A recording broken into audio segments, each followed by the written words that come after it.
My name is Matt, and I'm one of the lucky ones.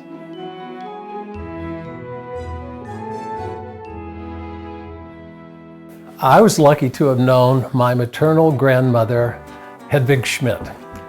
She was a stout German woman with the most beautiful, tender heart, and all of her grandchildren called her Momo.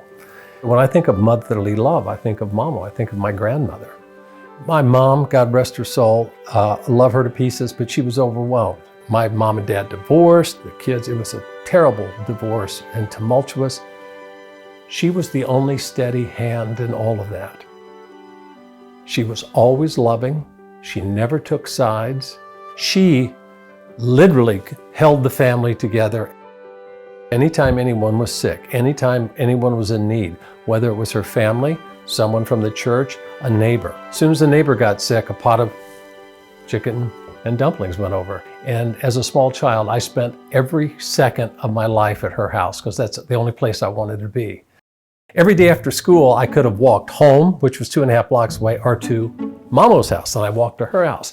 And one day, I showed up, ran to the back door and knocked, and she wasn't there. I rattled the door knob. She didn't come. I tried, it was locked. And she was always home. Mama wasn't home that day. And I went, and my 6-year-old mind goes, oh my gosh, has she been kidnapped? Did she die? She never leaves the house. Why would she not be here? And I didn't know what to do, so I sat on the back step and I waited and I waited and I waited. And it started to get dark. And I remember it was autumn because leaves were blowing, dry leaves were blowing, and the light started slanting and the backyard started getting dark. And I waited and I didn't know what to do. And my hands were folded and I kind of said, God, I'm getting scared. What do I do? And I heard that little voice inside me go, get up right now and walk to the front of the house. Without questioning, and I did. And I got up and I walked to the front, and just as I stepped on the sidewalk in front of the house, my mother's car pulled up. And she goes, there you are. I've been looking everywhere for you. What are you doing? And I go, I don't know if Grandma's been kidnapped or if she's died, Mama, I don't know where she is. And she says, her friend from church is sick. She's over there taking care of her. And I went, okay, everything's great. But I remember it was at her house is the first time I ever heard that little voice inside me and learned to trust that. If angels came down to earth and opened a bakery, it would smell like my grandmother's house.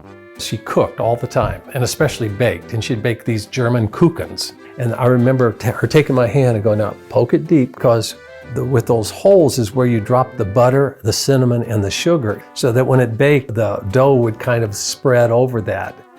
I remember this loving, tender, sweet woman on Saturday night loved to watch wrestling. I'm talking about the old Haystack Calhoun and Dick the Bruiser and that bad fake wrestling. And she would sit there and needlepoint and yell at the TV, watch out, he's got a scraper in his hand. And that's the only time I ever saw her raise her voice or get rowdy. At the end of the day, she would allow herself one beer.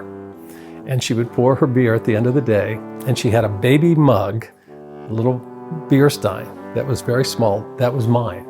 And she would take a spoon and scoop off the foam from her beer and put it in my little mug, and we would clink and have a drink. And then I'd always have a foam mustache, and then she would lean over and we'd laugh and she'd kiss the mustache off. One Easter, she bought me an Easter outfit. It was a little yellow and green checked sports jacket, my first sports jacket, and with a pair of shorts.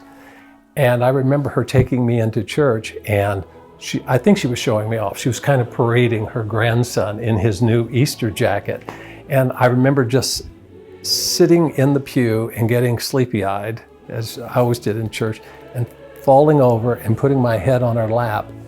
And then while the preacher would drone on, she would rub my back, and before I knew it, I'd be out cold.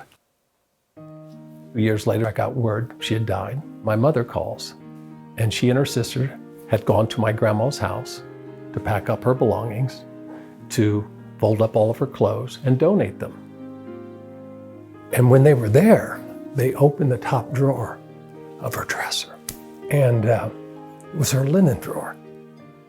Folded up in the corner of that drawer was my Easter suit that she had bought me when I was 3.